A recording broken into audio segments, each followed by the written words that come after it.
Het ging er van de morgen al flink om mij. Maar zwarmig waren ons zwarm en flink wat ruim. Daarna de opklarings en ik hier van de media de zinnen er nog even bij. En dan is het best wel lekker.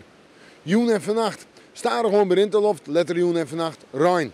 En de temperaturen zijn 12 tot 13 graden. En dan letter vannacht in het kustgebied al een kraftjochen, wat is het warm uit zuid-zuidwest. En een krachtige onthuddewind verderop de provincie. Het waar van morgen. Eerst flink wat ruim. Een buiig karakter. In de middag brengt de zinnen terug en wordt het droog. En dan heb ik een droge periode. En de temperaturen mogen daar 15 tot 17 graden. Maar dan de wind uit het zuidwesten en het westen waait.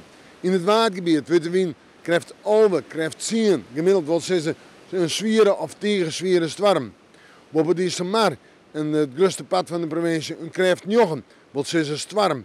En verderop de provincie stormig waar, maar de uitzitters gaan ik op het versloon richting de 100 km per uur.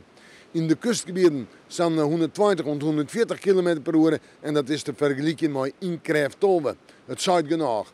Terug naar de joentijd, droeg, de nacht buien we ons op Tongen en Mies zitten en dan op de Tiesje, het vooruitzicht.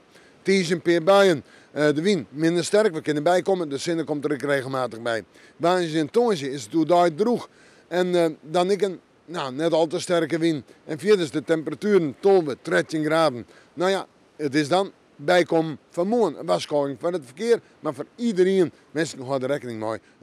Het wordt storm, ons zwieren storm. We moeten morgen maar weer even in het waarschuwen.